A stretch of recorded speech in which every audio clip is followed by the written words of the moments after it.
연결되어 있습니다. 안녕하십니까? 네, 안녕하십니까? 네, 먼저 첫 번째 이슈부터 시작을 해보도록 하겠습니다. 어제 증시에서 모더나 관련 수혜주들이 급등세를 보였습니다. 관련해서 좀 투자 전략을 어떻게 가져가 보면 되겠습니까? 네, 모더나 관련주는 국내에 없습니다. 이상입니다. 네, 그런데 많은 분들이 수혜주가 있다 뭐 이렇게 생각을 하시더라고요. 뭐 파미셀도 대표적이고 뭐 AB 프로바이오도 마찬가지일 것 같은데 뭐 어떤 네, 부분에서 수혜주가 아닐지 정확하게 설명 부탁드립니다. 네, 오늘은 단답형으로 진행하겠습니다. 네, 지금 파미셀은 원료 납품 쪽에 기대감이 있는 회사인데, 모더나 쪽으로 이번에 그 코로나19 관련된 치료제 쪽으로 이쪽이 치료 물질의 원료가 들어갈지도 확실치 않고요. 게다가 어떤 모더나 입장으로 보게 되면 우리가 신기술 개발해서 신 치료약을 개발해서 끌고 가는데 당연히 너네가 한 게 뭐이냐? 그냥 원가는 원료는 약간 단가를 후려치겠죠. 그런 관점 쪽에서 봤을 때 가장 큰 호재는 개발사고요. 원재료를 공급하면서는 별 그렇게 큰 이익이 없다라고 보는 게 맞다고 하게 되면 그냥 심리적인 기대감입니다. 그것도 AB 바이오인가요? 네, 이 회사 같은 경우도 옛적 모더나의 뭐 이사로 있던 뭐 출신이 뭐 연관돼서 이렇게 인물적인 흐름들로 연결되는데 이게 왜 관련된 수혜주로 본지 모르겠습니다. 그러다 보니까 지금 모더나 관련된 치료제 그 백신과 관련된 쪽의 동향들은 일단 그들만의 잔치다. 잘했다. 그리고 또 여기서 확대시켜 보게 되면은 아마 미국 정부도 백신 관련된 쪽을 외부에 유출을 안 시킬 가능성이 높죠. 만약 미국 정부가 어떤 가장 먼저 선점해야 되고 그리고 또 먼저 혜택을 받아야 될 미국 국민들을 위해서 사용하지 해외 쪽으로 유출하든가 해외 쪽으로 넘기면서 어떤 박애 정신, 인류의 정신을 보여줄 가능성은 적습니다. 그러다 보니까 일단 지금 아마 각국도 마찬가지로 치료제나 백신을 개발할 때 아무래도 그 개발하면서 나올 수 있는 혜택과 파장은 자국의 이익을 집중하면서 나올 가능성이 높다는 관점으로 보게 되면 그래서 아마 다들 이렇게 열을 올리고 있는 상황들이겠죠. 그런 흐름으로 보게 되면 어떤 수출 모멘텀이나 이런 부분들은 상당히 제약적일 수밖에 없고요. 한다고 하게 되면 비싸게 팔겠죠.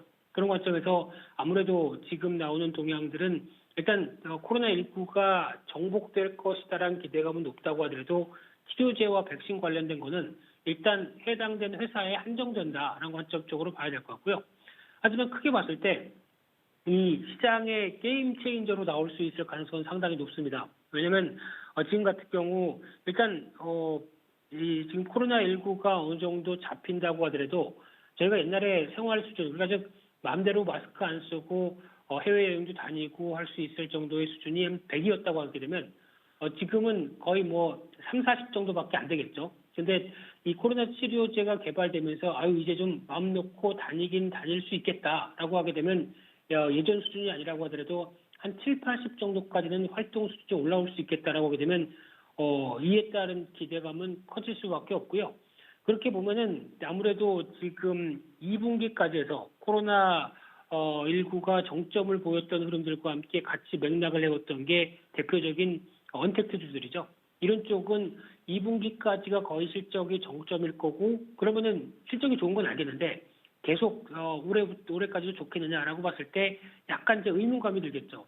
코로나 치료제나 백신이 개발되기 시작하게 되면 일단 그동안 좀 터프시하고 소외됐던 대표적인 섹터나 종목들이 이제 글로벌 경기가 반등하면서 그와 함께 움직이지 않을까라고 하는 살짝 시선이 그쪽으로 올라가는 분위기로 봐야 되겠죠. 그러다 보니까 어제도 시장에서 나왔던 분위기가 대표적으로 어떤 환율 변화도 약간 들어오기 시작했고 오랜만에 외국인 매수세가 몇천억 대 들어오고 그러다가 시총 상위주가 경기 민감주 중심으로 움직였다는데 조금 더 포인트를 둬야 될 것 같고요.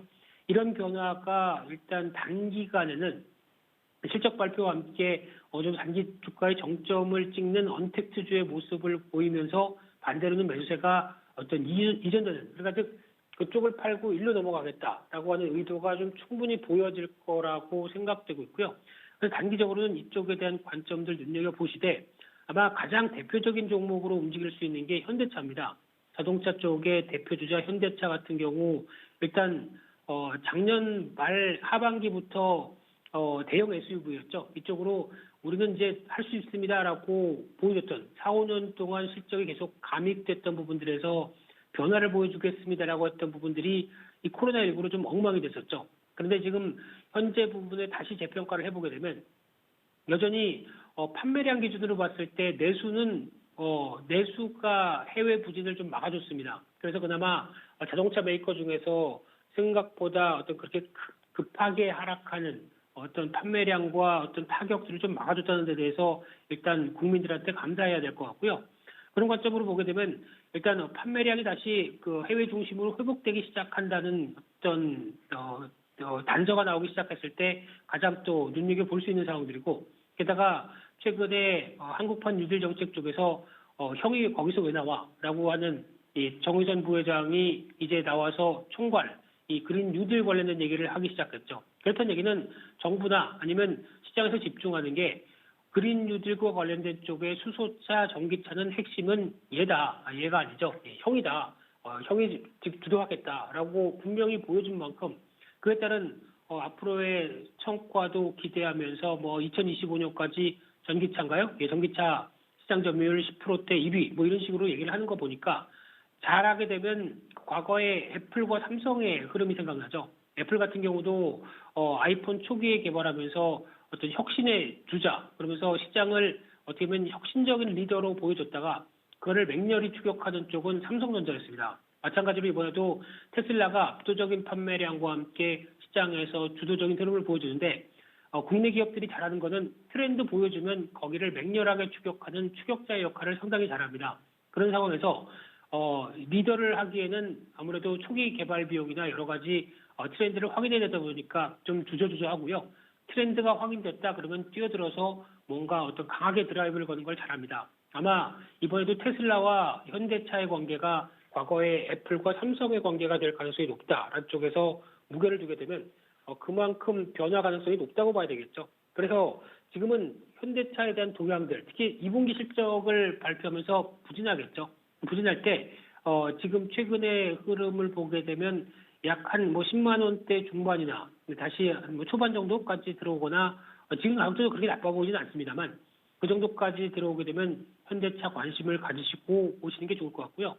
보다 보니까 기술적으로 중기적인 저항권이 약 한 12만 5천 원, 13만 원 이 정도 부분이 있는데 거기까지만 간다고 하더라도 20%네요. 네, 근데 중요한 거는 그 부분을 안착해서 앞으로의 성과를 친환경차 쪽에서 보여준다라고 하게 되면 제가 보기에는 또 쭉 달릴 것 같습니다. 그렇기 때문에 현대차 관심 있게 보자. 이게 가장 큰 전략입니다. 네. 네, 현대차 그렇다면 어제 좀 급등이 나왔거든요. 적정 매수가는 어느 정도일까요? 잘 안 들으셨군요, 앵커님. 가격대 다 말씀드렸는데요. 네, 10만 원대 10만 원대 중반이나 아니면 10만 원대 초반. 물론 그냥 지금 사도 분할 매수를 계속 접근해도 나쁘지 않다라고 생각되고 있고요. 한 11만 원대 이상에서 말고 한 그래도 10만 원대 정도쯤에서 대응하시는 게 좋겠다 이렇게 말씀드리겠습니다.